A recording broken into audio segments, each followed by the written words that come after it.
नमस्कार दोस्तों, कहानी संग्रह चैनल से मैं रेणु कुमारी बोल रही हूँ। हम लोग अभी सुन रहे हैं मुंशी प्रेमचंद जी की लिखी हुई कहानियों। मुंशी प्रेमचंद जी ने न सिर्फ सामाजिक कुरीतियों की अपनी कलम चलाई थी, उस समय के राजनीतिक घटनाओं को भी उन्होंने अपनी कलम से बहुत अच्छे तरीके से सजाया। इसी पे आधारित आज की हमारी कहानी है अनुभव। आइए सुनते हैं इस कहानी में क्या हुआ। प्रियतम को 1 वर्ष की सजा हो गई और अपराध केवल इतना था कि 3 दिन पहले जेठ की तपती दोपहरी में उन्होंने राष्ट्र के कई सेवकों को शरबत पान से सत्कार किया। मैं उस वक्त अदालत में खड़ी थी। कमरे के बाहर सारे नगर की राजनीतिक चेतना किसी बंदी पशु की भांति खड़ी चित्कार कर रही थी। मेरे प्राण धन हथकड़ियों से जकड़े हुए लाए गए। चारों ओर सन्नाटा छा गया। मेरे भीतर हाहाकार मचा हुआ था, मानो प्राण पिघला जा रहा हो। आवेश की लहरें सी उठ उठ कर समस्त शरीर को रोमांचित किए देती थी। ओह, इतना गर्व मुझे कभी नहीं हुआ था। वह अदालत, कुर्सी पर बैठा हुआ अंग्रेज अफसर, लाल जरीदार पगड़ियां बांधे हुए पुलिस के कर्मचारी, सब मेरी आंखों में तुक्ष जान पड़ रहे थे। बार बार जी में आता था दौड़कर जीवन धन के चरणों में लिपट जाऊं और उसी दशा में प्राण त्याग दूं। कितनी शांत, अविचलित, तेज और स्वाभिमान से प्रदीप्त मूर्ति थी। ग्लानि, विषाद या शोक की छाया भी नहीं, उन होठों पर एक स्फूर्ति से भरी हुई मनोहारिणी ओजस्वी मुस्कान थी। इस अपराध के लिए 1 वर्ष का कठिन कारावास। वाह रे न्याय, तेरी बलिहारी है। मैं ऐसे 1000 अपराध करने को तैयार थी। प्राणनाथ ने चलते समय एक बार मेरी ओर देखा, कुछ मुस्कुराए, फिर उनकी मुद्रा कठोर हो गई। अदालत से लौटकर मैंने 5 रुपए की मिठाई मंगवाई और स्वयं सेवकों को बुलाकर खिलाया। और संध्या समय मैं पहली बार कांग्रेस के जलसे में शरीक हुई। शरीक ही नहीं हुई, मंच पर जाकर बोली और सत्याग्रह की प्रतिज्ञा भी ले ली। मेरी आत्मा में इतनी शक्ति कहाँ से आ गई, यह मैं खुद नहीं जानती। सर्वस्व लुट जाने के बाद फिर किसकी शंका और किसका डर। विधाता का कठोर से कठोर आघात भी अब मेरा क्या अहित कर सकता था। दूसरे दिन मैंने 2 तार दिए, एक पिताजी को, दूसरा ससुर जी को। ससुर जी पेंशन उठा रहे थे। पिताजी जंगल के महकमे में अच्छे पद पर सारा दिन गुजर गया। तार का जवाब नदारद। दूसरे दिन भी कोई जवाब नहीं आया। तीसरे दिन दोनों महाशयों के पत्र आए। दोनों जामे से बाहर थे। ससुर जी ने लिखा, आशा थी तुम लोग बुढ़ापे में मेरा पालन करोगे। तुमने उस आशा पर पानी फेर दिया। क्या अब चाहती हो कि मैं भिक्षा मांगू? मैं सरकार से पेंशन पाता हूँ। तुम्हें आश्रय देकर मैं अपनी पेंशन से हाथ नहीं धोना चाहता। पिताजी के शब्द इतने कठोर न थे और भाव लगभग ऐसा ही था। इसी साल उन्हें ग्रेड मिलने वाला था। वह मुझे बुलाएंगे तो संभव है ग्रेड से वंचित होना पड़ेगा। हाँ, वह मेरी सहायता मौखिक रूप से करने को तैयार थी। मैंने दोनों पत्र फाड़कर फेंक दिए और उन्हें कोई पत्र न लिखा। हे स्वार्थ, तेरी माया कितनी प्रबल है। अपना ही पिता केवल स्वार्थ में बाधा पड़ने की भय से लड़की की तरफ से इतना निर्दय हो जाए। अपना ससुर अपनी बहू की ओर से इतना उदासीन हो जाए। मगर अभी मेरी उम्र ही क्या है, अभी तो सारी दुनिया देखने को पड़ी है। अब तक मैं अपने विषय में निश्चिंत थी, लेकिन अब यह नई चिंता सवार हुई। इस निर्जन घर में निराधार, निराश्रय कैसे रहूंगी? मगर जाऊं कहाँ? अगर कोई मर्द होती तो कांग्रेस के आश्रम में चली जाती या कोई मजूरी कर लेती। मेरे पैरों में नारित्व की बेड़ियां पड़ी हुई थी। अपनी रक्षा की इतनी चिंता न थी जितनी अपने नारित्व की रक्षा की।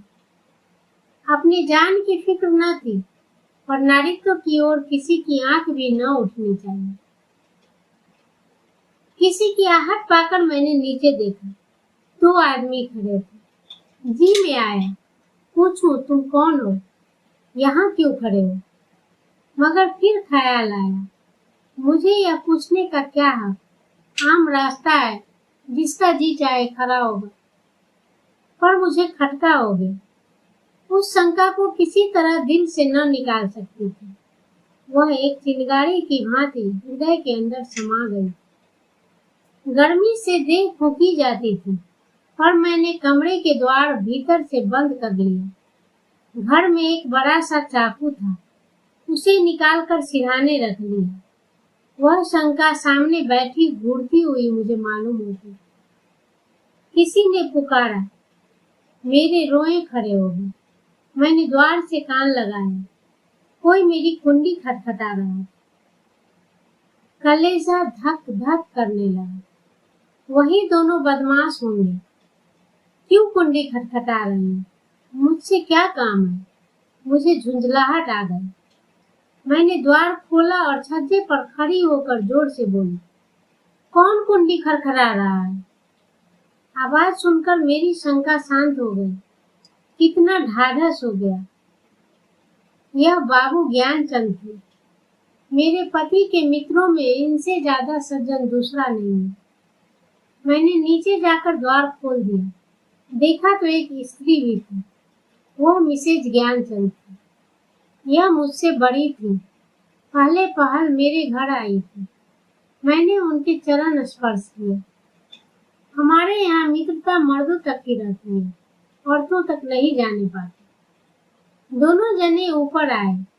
ज्ञान बाबू एक स्कूल में मास्टर है, बड़े ही उदार, विद्वान, निष्कपट।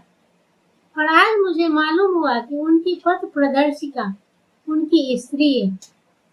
वह दोहरे बदन की प्रतिभाशाली महिला थी। चेहरे पर ऐसा रौब था मानो कोई रानी हो। सिर से पांव तक गहनों से लदी हुई। मुख सुंदर न होने पर भी आकर्षक था। शायद मैं उन्हें कहीं और देखती तो मुंह फेर लेती। गर्व की सजीव प्रतिमा थी। वह बाहर जितनी कठोर, भीतर उतनी ही दयालु। घर कोई पत्र लिखा? यह प्रश्न उन्होंने कुछ हिचकते हुए किया। मैंने कहा, हाँ लिखा था। कोई लेने आ रहा है? जी नहीं, न पिताजी अपने पास रखना चाहते हैं, न ससुर जी। तो फिर क्या? अभी तो यही पड़ी हुई हूँ। तो मेरे घर क्यों नहीं चलती? अकेले तो इस घर में मैं न रहने दूंगी। खुफिया के 2 आदमी इस वक्त भी डटे हुए हैं। मैं पहले ही समझ गई थी दोनों खुफिया के आदमी होंगे। ज्ञान बाबू ने पत्नी की ओर देखकर मानो उसकी आज्ञा से कहा, तो मैं जाकर तांगा ले आऊं? देवी जी ने इस तरह देखा मानो कह रही हो, क्या तुम अभी भी यही खड़े हो? मास्टर साहब चुपके से द्वार की ओर चले। ठहरो, देवी जी बोली, कै तांगे लाओगे? कै? मास्टर साहब घबरा गए। हाँ हाँ, कै। एक तांगे पर 3 सवारियां ही बैठेंगी। संदूक, बिछावन, बर्तन भाड़े क्या मेरे सिर पर जाएंगे? तो 2 लेता आऊंगा। मास्टर साहब डरते डरते बोले, एक तांगे में कितना सामान भर दोगी? तो 3 लेता आऊंगा। अरे तो जाओ भी, जरा सी बात के लिए घंटा भर लगा लिया। मैं कुछ कहने न पाई थी कि ज्ञान बाबू चल दिए। मैंने सचाते हुए कहा, बहन तुम्हें मेरे जाने से कष्ट होगा। और देवी जी ने तीक्ष्ण स्वर में कहा, हाँ होगा तो जरूर। तुम दोनों जून में 2-3 पाव भर आटा खा जाओगी, कमरे में एक कोने में अड्डा जमा लोगी, सिर में आने को तेल डालोगी। यह क्या थोड़ा कष्ट है? मैंने झेपते हुए कहा, आप तो बना रही हैं। देवी जी ने सहृदय भाव से मेरा कंधा पकड़कर कहा, जब तुम्हारे बाबूजी लौट आवे तो मुझे भी अपने घर मेहमान रख लेना, मेरा घाटा पूरा हो जाएगा। अब तो राजी हुई। चलो असबाब बांधो, खाट वाट कल मंगा लेंगे। मैंने ऐसी सहृदय, उदार, मीठी बातें करने वाली स्त्री नहीं देखी। मैं उनकी छोटी बहन होती तो भी शायद इससे अच्छी तरह न रखती। चिंता या क्रोध को तो जैसे उन्होंने जीत लिया है। सदैव उनके मुख पर मधुर विनोद खेला करता था। कोई लड़का वाला न था और मैंने उन्हें कभी दुखी नहीं देखा। ऊपर के काम के लिए लौंडा रख लिया था, भीतर का सारा काम खुद करते। इतना कम खाकर और इतनी मेहनत करके वह कैसे इतनी हष्ट-पुष्ट थी, मैं नहीं कह सकती। विश्राम तो जैसे उनके भाग्य में ही नहीं दिखा था। जेठ की दोपहरी में भी न लेटती थी। हाँ, मुझे कुछ न करने देती। उस पर जब देखो कुछ खिलाने को सिर पर सवार। मुझे यहाँ बस एक ही तकलीफ थी। मगर 8 ही दिन गुजरे थे कि एक दिन मैंने उन्हीं दोनों खुफियों को नीचे बैठा देखा। मेरा माथा ठनका। यह अभागे यहाँ भी मेरे पीछे पड़े हैं। मैंने तुरंत बहन जी से कहा, वे दोनों बदमाश यहाँ भी मंडरा रहे हैं। उन्होंने हिकारत से कहा, कुत्ते हैं, फिरने दो। मैं चिंतित होकर बोली, कोई स्वांग न खड़ा कर दे। उसी बेपरवाही से बोली, भूखने के सिवा और क्या कर सकते हैं? मैंने कहा, काट भी तो सकते हैं। हंसकर बोली, इसके डर से कोई भाग तो नहीं जाएगा ना? मगर मेरी दाल में मक्खी पड़ गई। बार बार छज्जे पर जाकर उन्हें टहलते देखा था। यह सब मेरे पीछे पड़े हुए हैं। आखिर मैं नौकरशाही का क्या बिगाड़ सकती हूँ? मेरी सामर्थ्य ही क्या है? क्या यह सब इस तरह से मुझे यहाँ से भगाने पर तुले हैं? इससे उन्हें क्या मिलेगा? यही तो कि मैं मारी मारी फिरूं। कितनी नीची तबीयत है इनकी। 1 हफ्ता और गुजर गया। खुफिया ने पिंड न छोड़ा। मेरे प्राण सूखे जा रहे थे। ऐसी दशा में यहाँ रहना मुझे अनुचित मालूम होता था, पर देवी जी से कुछ कह भी नहीं सकती। एक दिन शाम को ज्ञान बाबू आए तो घबराए हुए। मैं बरामदे में थी, परवल छील रही थी। ज्ञान बाबू ने कमरे में जाकर देवी जी को इशारे से बुलाया। देवी जी ने बैठे बैठे कहा, पहले कपड़े वपड़े उतारो, हाथ मुंह धो, कुछ खाओ, फिर जो कहना कह दे। ज्ञान बाबू को धैर्य कहा। पेट में बात की गंध तक न पसती थी। आग्रह से बुलाया, तुमसे उठा नहीं जाता, मेरी जान आफत में है। देवी ने बैठे बैठे कहा, तो कहते क्यों नहीं, क्या कहना है? यहाँ आओ। क्या यहाँ कोई और बैठा हुआ है? मैं वहां से चली। बहन ने मेरा हाथ पकड़ लिया। मैं जोर करने पर भी न छुड़ा सकी। ज्ञान बाबू मेरे सामने न कहना चाहते थे, पर इतना सब्र भी न था कि जरा देर रुक जाए। बोले, प्रिंसिपल से मेरी लड़ाई हो गई। देवी ने बनावटी गंभीरता से कहा, सच में? तुमने उसे खूब पीटा ना? तुम्हें दिल लगी सूझती है? यहाँ नौकरी जा रही है। जब यह डर था तो लड़े क्यों? मैं थोड़े न लड़ा, उसी ने मुझे बुलाकर डांटा। बेकसूर। अब तुमसे क्या कहूँ? फिर वही पर्दा। मैं कह चुकी, यह मेरी बहन है, मैं इसे कोई पर्दा नहीं रखना चाहती। और जो इन्हीं के बारे में कोई बात हो तो क्या यही बता दूं? देवी जी ने जैसे पहेली बूझकर कहा, अच्छा समझ गई, कुछ खुफियों का झगड़ा होगा। पुलिस ने तुम्हारे प्रिंसिपल से शिकायत की होगी। ज्ञान बाबू ने इतनी आसानी से अपनी पहेली का बूझा जाना स्वीकार न किया। बोले, पुलिस ने प्रिंसिपल से नहीं, हाकिम जिला से कहा। उसने प्रिंसिपल को बुलाकर मुझसे जवाब तलब करने का हुक्म दिया। देवी ने अंदाज से कहा, समझ गई। प्रिंसिपल ने तुमसे कहा होगा कि उस स्त्री को घर से निकाल दो। हाँ, यही समझ लो। तो तुमने क्या जवाब दिया? अभी कोई जवाब नहीं दिया। वहां खड़े खड़े क्या कहता? देवी जी ने उन्हें आड़े हाथों लिया। जिस प्रश्न का एक ही जवाब हो, उसमें सोच विचार कैसा? ज्ञान बाबू पिटाकर बोले, लेकिन कुछ सोचना तो जरूरी था। देवी जी की त्योरियां बदल गई। आज मैंने पहली बार उनका यह रूप देखा। बोली, तुम इस प्रिंसिपल से जाकर कह दो, मैं उसे किसी तरह नहीं छोड़ सकता, और न माने तो इस्तीफा दे दो। अब भी जाओ, लौटकर हाथ मुंह धो लो। मैंने रोकर कहा, बहन, मेरे लिए। देवी ने डांट बताई, तू चुप रह, नहीं तो कान पकड़ लूंगी। तू क्यों बीच में कूदती है? रहेंगे तो साथ रहेंगे, मरेंगे तो साथ मरेंगे। इस मर्दुए को मैं क्या कहूँ? आधी उम्र बीत गई और बात करना न आया। पति से बोली, अरे सोच क्या रहे हो? तुम्हें डर लगता हो तो मैं जाकर बोलकर आ जाऊं।